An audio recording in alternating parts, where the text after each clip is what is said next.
Baiklah, kita mulai kuliah ya. Bismillahirrahmanirrahim. Assalamualaikum warahmatullahi wabarakatuh.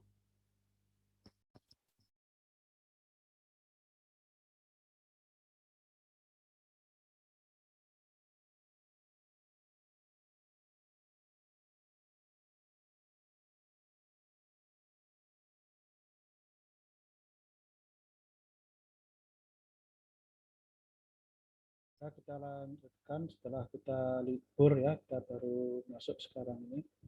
Ini pertemuan ke-8. Untuk kelas 2A ini karena kita ketinggalan mungkin 1 kali pertemuan ya. Jadi mungkin ke depan kita akan harus mengganti 1 pertemuan lagi kira-kira gitu ya, biar menyamakan dengan kelas-kelas yang lain.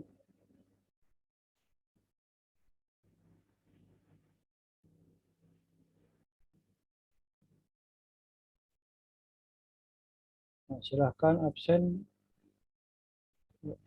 di WA ya. Kita tinggal memiliki waktu 14 menit untuk absen. Nanti jangan sampai ketinggalan karena kalau udah jam 10 nanti absennya akan saya kirim bersama materinya ke PAK.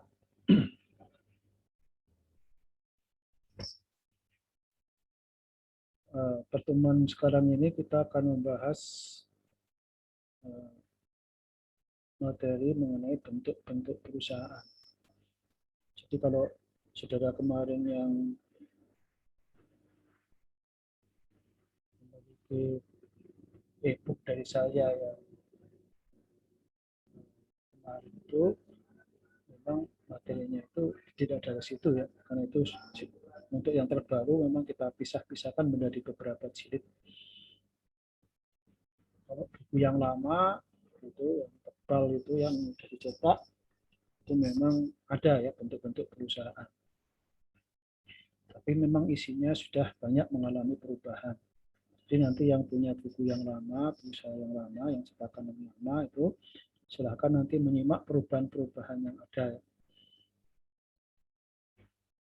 Banyak sekali perubahan yang terkait dengan bentuk-bentuk perusahaan ini.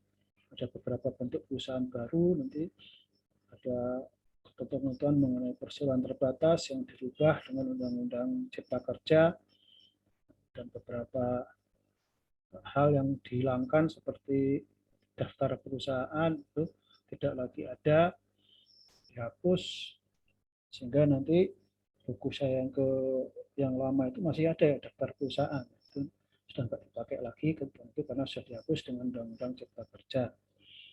Nah, itulah maka saya buat ini sekarang pembahasan bentuk-bentuk perusahaan jadi satu buku sendiri karena dilengkapi.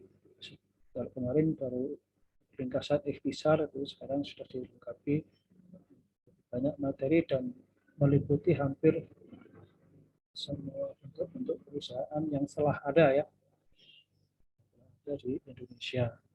Ya, diharapkan nanti dengan membaca buku ini kalian sudah bisa menjadi referensi untuk memahami semua bentuk-bentuk usaha yang ada di Indonesia.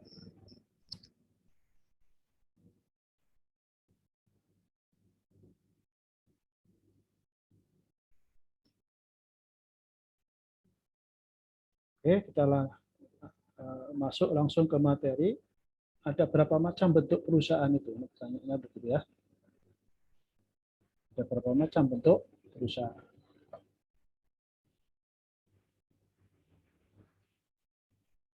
Sebetulnya kalau dilihat dari sudut pandang tertentu, contohnya kalau dilihat dari pemiliknya, berapa jumlah pemiliknya, nanti perusahaan itu bisa dibedakan menjadi perusahaan perorangan dan perusahaan persekutuan.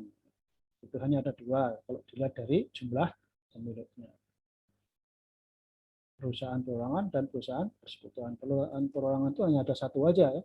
Yang banyak itu adalah perusahaan persekutuan. Nah, perusahaan persekutuan nanti bisa dikelompokkan lagi menjadi pemiliknya umpamanya swasta atau pemerintah. Maka nanti ada perusahaan swasta, ada perusahaan pemerintah. Nah, perusahaan pemerintah itu sendiri nanti bisa juga dikelompokkan menjadi beberapa perusahaan. Contohnya perusahaan yang dimiliki oleh pemerintah pusat dan perusahaan yang dimiliki oleh pemerintah daerah. Ya.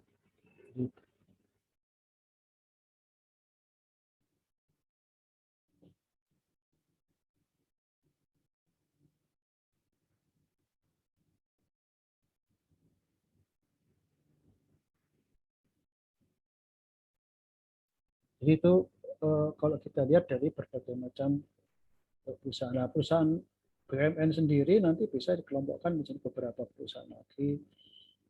Ada perusahaan umum dan ada perusahaan persero. Ya. Nah, ini begitu juga BUMD. BUMD juga ada perusahaan persero, juga ada perusahaan umum. Nah, jadi seperti itu. Kemudian ada perusahaan yang dimiliki oleh swasta seperti CV, Persekutuan Perdata, CV, Firma, PT, ada usaha bersama, koperasi, ya, itu adalah berbagai macam bentuk perusahaan persekutuan atau perseroan. Nah, nanti kita akan bahas lebih detail lagi kalau kita sudah masuk pada jenis perusahaan itu. Nah, sekarang sebelum kita masuk pada bentuk-bentuk perusahaannya sendiri, kita akan membahas dulu mengenai apa itu perusahaan. Ini nanti bisa dilihat di bab 2 itu dijelaskan mengenai khusus mengenai apa itu perusahaan. Seperti yang kita telah bicarakan dulu bahwa hukum ekonomi itu masih mengacu kebanyakan pada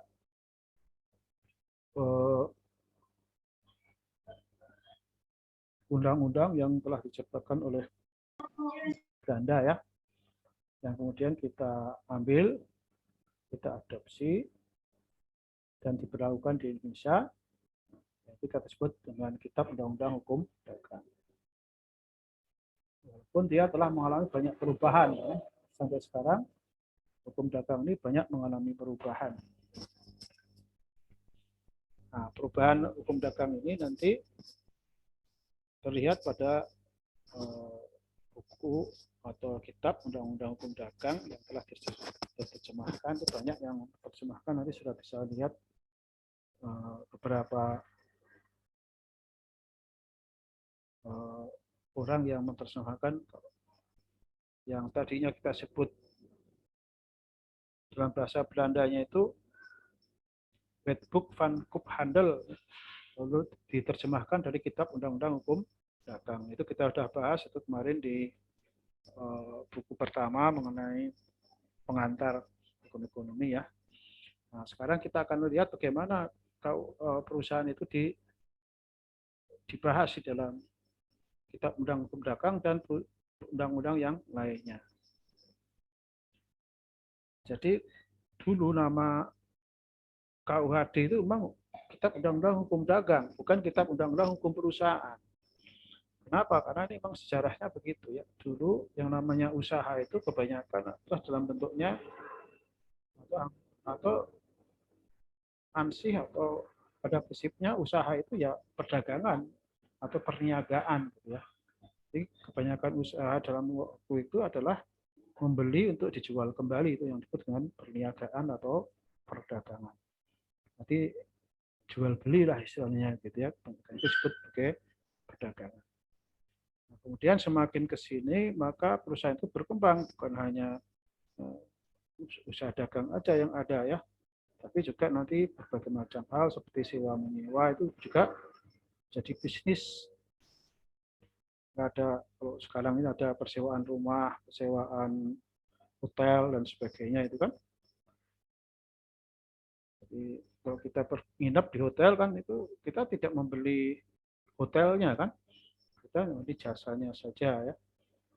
Itu memang bisa juga disebut jual beli ya, jasa namanya ya. Nah, waktu itu yang kita utamakan adalah jual beli barang. Sekarang jual beli jasa juga sudah ada. Seperti saya sekarang mengajar, ini juga bisa disebut sebagai usaha ya, usaha saya untuk mencari uang kan. Maka saya menjual jasa ilmu pengetahuan gitu kan. Jadi Latan sama Siroh ini melalui saya juga sebetulnya jualan juga istilahnya, kalau istilah usahanya itu ya. Tapi memang kita tidak sebut sebagai lembaga usaha karena apa? Nah, nanti kan kita bisa bedakan transaksi itu memang tidak semuanya dikategorikan sebagai transaksi usaha nanti atau bisnis. Nanti kita akan bedakan mana yang usaha, mana yang bukan. Ya. Jadi sekarang kita lihat apakah di dalam hukum dagang ada istilah perusahaan. Ternyata tidak ada ya, istilah perusahaan di dalam hukum dagang. Yang ada itu dulu pertama kali ketika hukum KUHD ini dibentuk ada istilah dagang, yaitu dagang itu adalah membeli untuk menjual kembali itu tadi ya.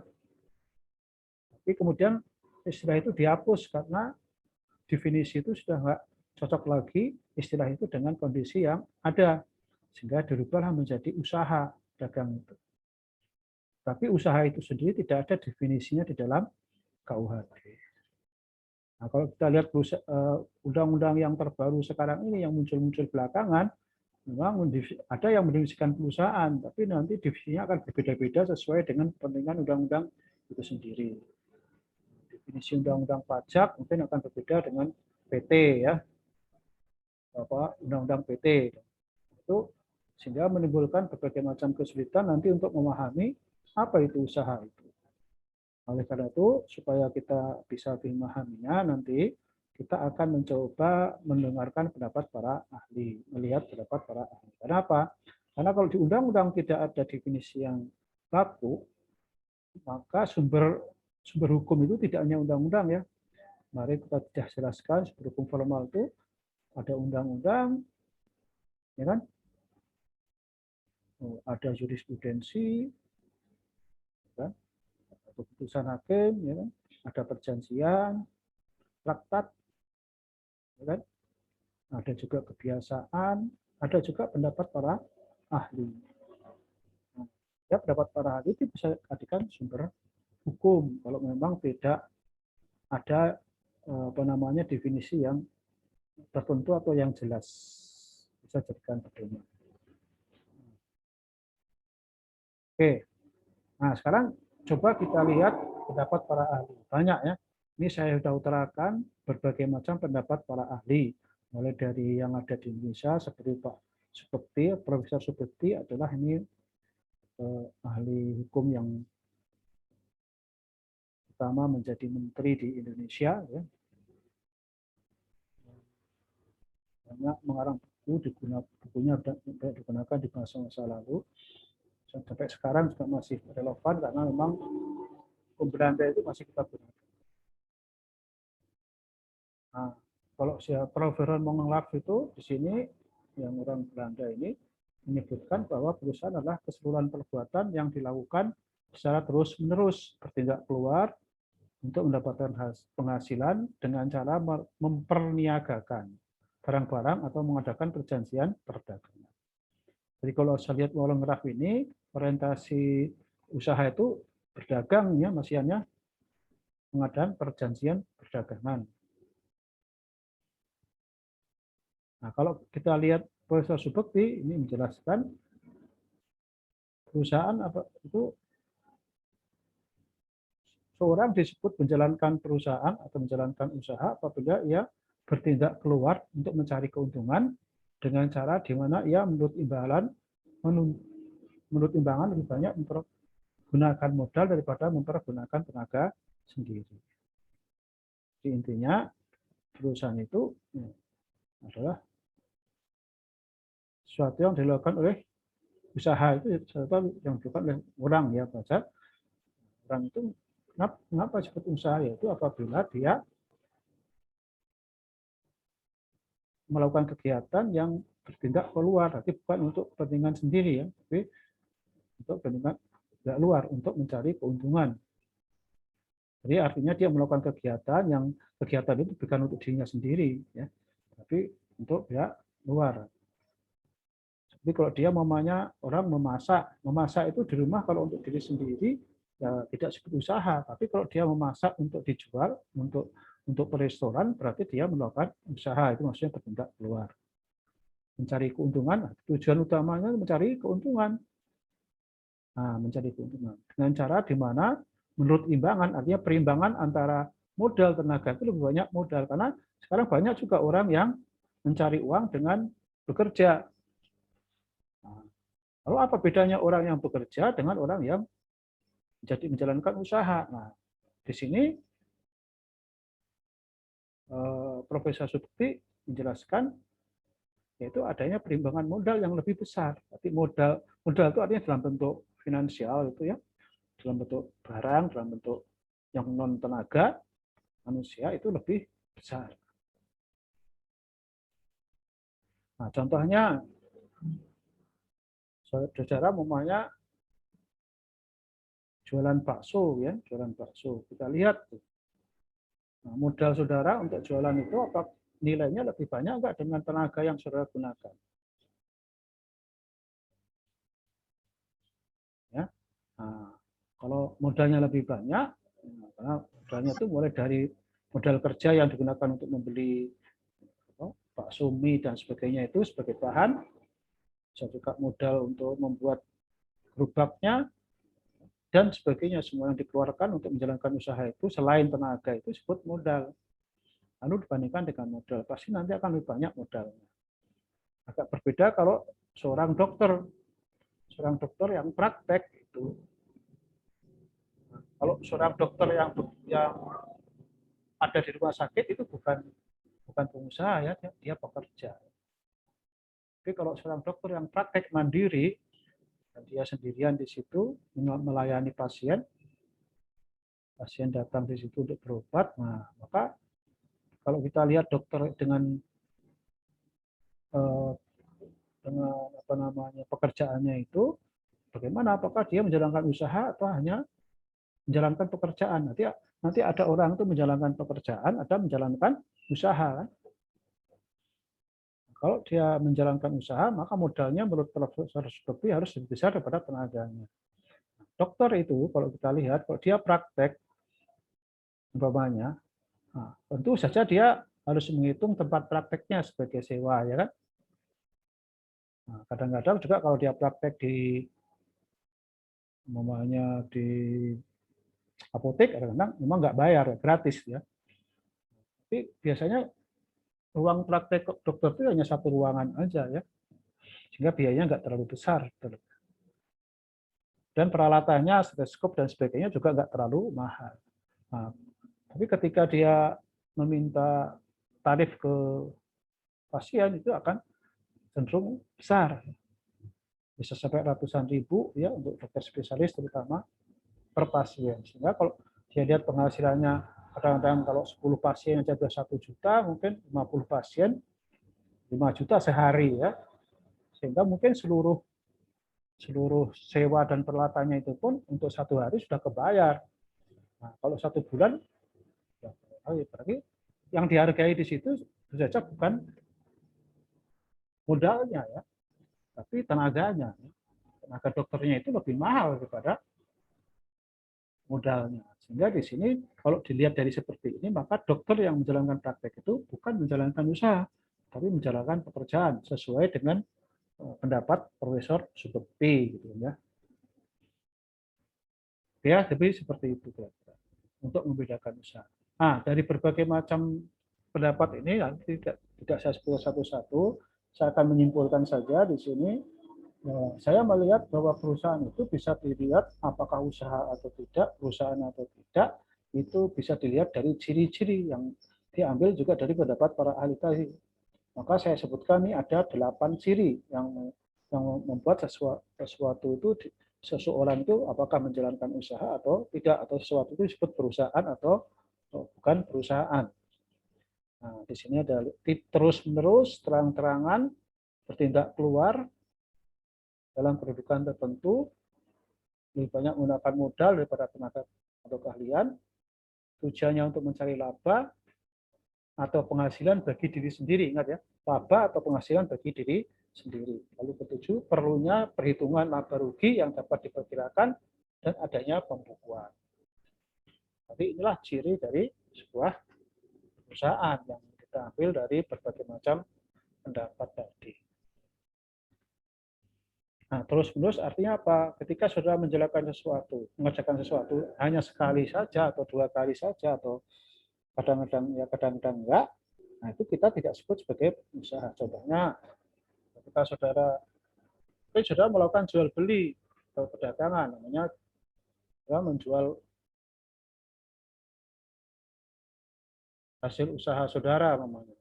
Sebagai petani, waktu panen saudara jual, tapi setelah itu saudara nggak jual lagi karena panennya nggak terus-menerus kan, maka saudara bukan pengusaha di situ ya petani aja ya, bukan pengusaha di situ karena ya itu hanya saudara lakukan sekali mungkin dalam 1 tahun atau 2 tahun.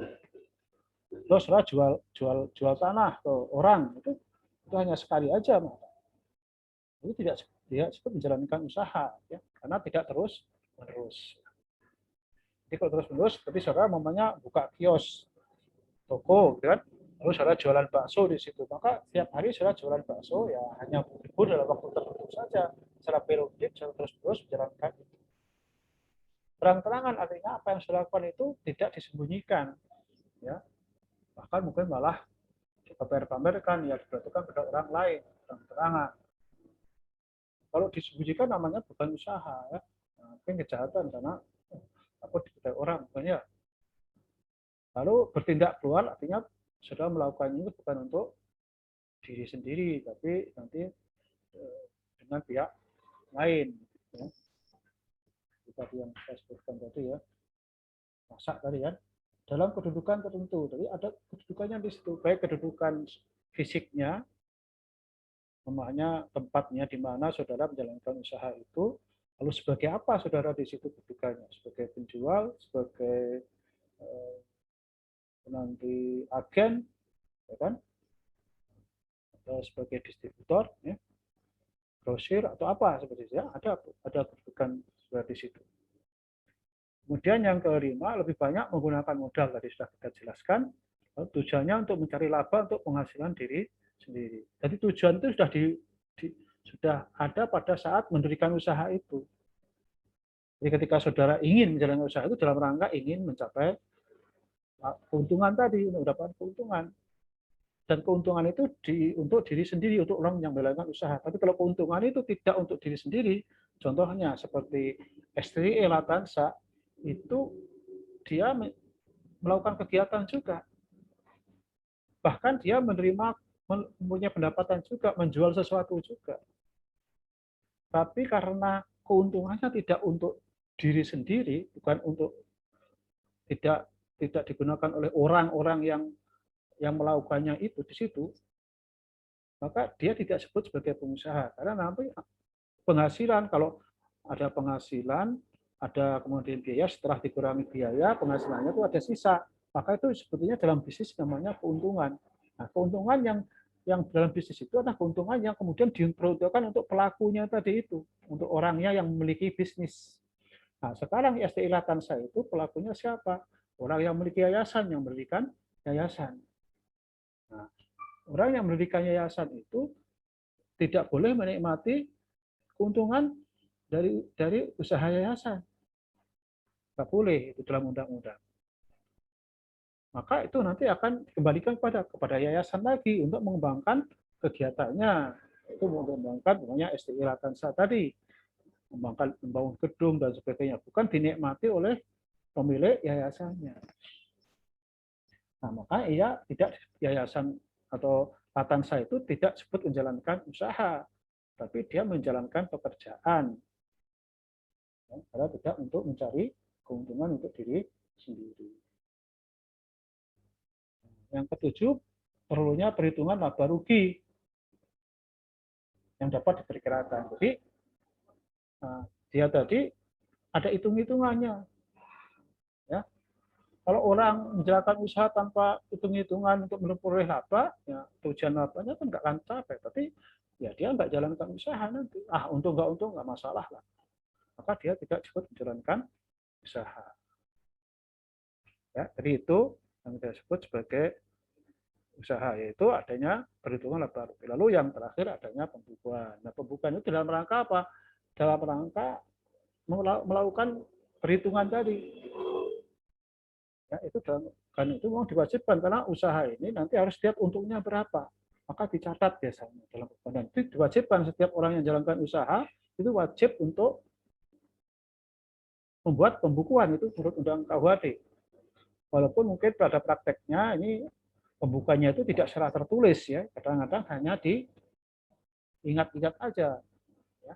Nah, itu yang jadi persoalan di Indonesia, sehingga kadang-kadang kita ini susah untuk melihat perhitungan laba rugi yang dilakukan oleh pengusaha tersebut.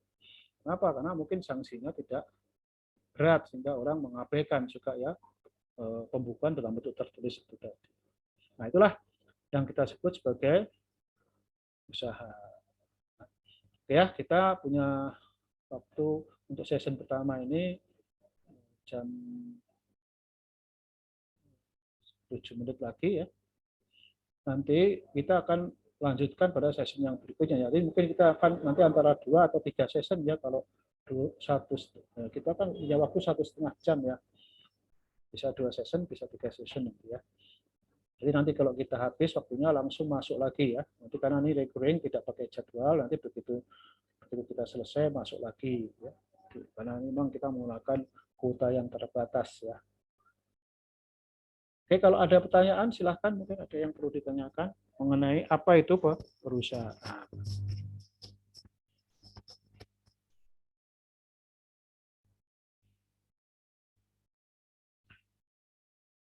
Ada pertanyaan?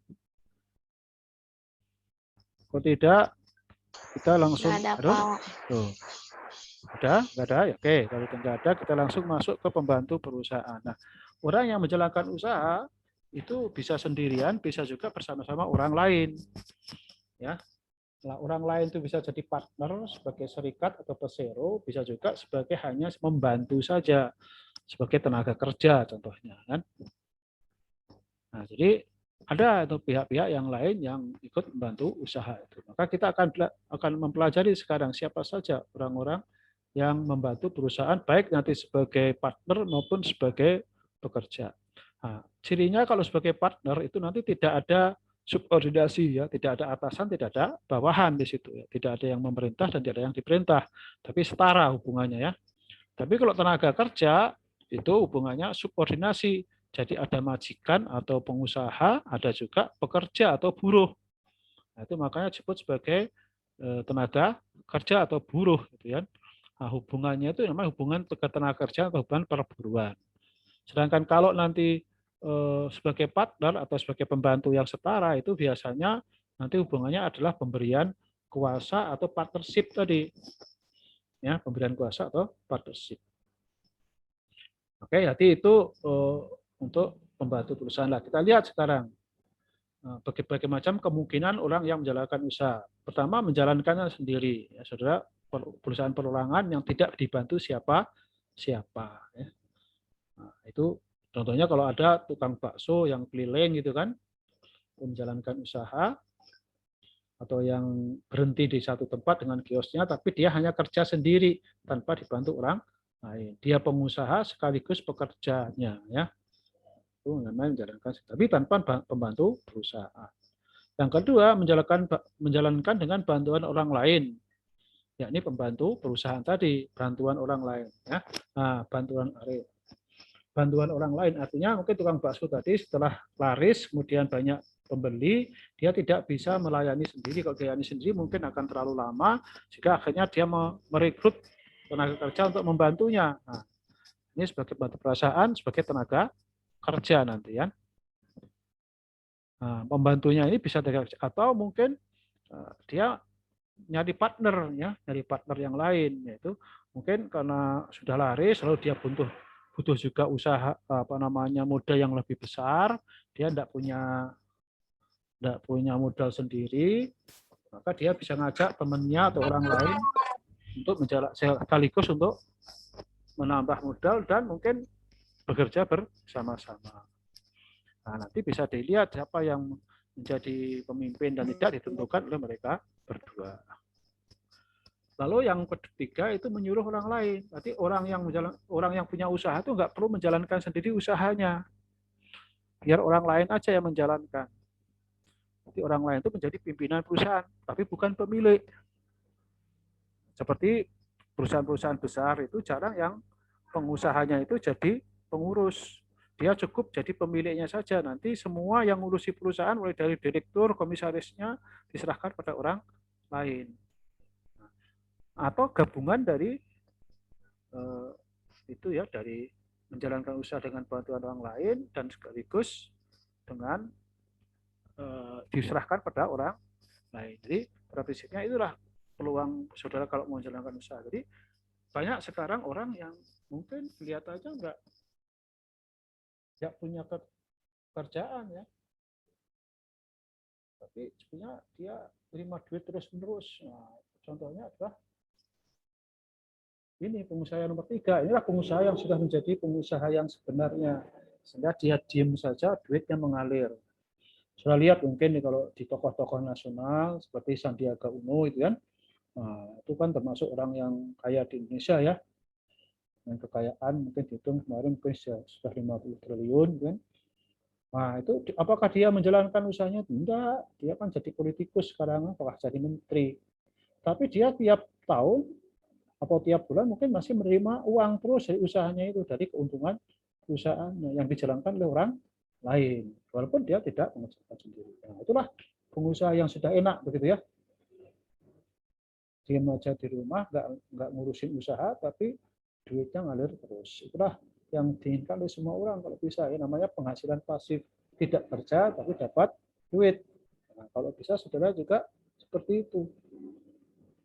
Kebanyakan orang kalau nggak kerja nggak dapat duit, pensiun itu sebetulnya ya dia menikmati tabungan di waktu dia kerja, bukan menghasilkan uang ya. Dia menikmati tabungan saja. Nah, tabungan ini bisa menjadi penghasilan pasif namanya ya. Makanya jangan lupa kalau sudah kerja menabung supaya tabungannya itu nanti bisa dinikmati pada saat saudara sudah pensiun. Pegawai negeri itu sebetulnya ya sama. Gajinya dipotong untuk ditabung, lalu nanti baru pensiun dia terima tiap bulan atau diambil sekaligus. Nah, jadi intinya seperti itu. Tinggal 1 menit lagi, kita lanjutkan sedikit. Jadi itu nanti kalau kita lihat pembantu perusahaan itu bisa dikelompokkan menjadi 2 ya, pembantu yang dari luar dan pembantu yang ada di dalam. Nah, pembantu yang dari dalam ini saya sebut sebagai internal, ya, pembantu internal, pelayan toko, pekerja keliling, gitu kan, yang sales gitu kan, pengurus cabang, pemegang kuasa, pemimpin perusahaan, itu contoh-contoh dari pembantu perusahaan yang internal. Sedangkan yang eksternal, nah itu ada pengacara, agen perusahaan, maklar, komisioner, dan lain-lain. Nah, nanti kita akan bahas pada sesi yang kedua mengenai pembantu-pembantu eksternal ini. Karena pembantu internal nanti kita dibahas pada hukum tenaga kerja. Mungkin kalau ada waktu nanti kita bisa jelaskan dalam buku yang ketiga ya, atau mungkin dalam setelah bentuk-bentuk perusahaan. Oke, kita coba sekian dulu ini. Nanti kita akan masuk kepada pembahasan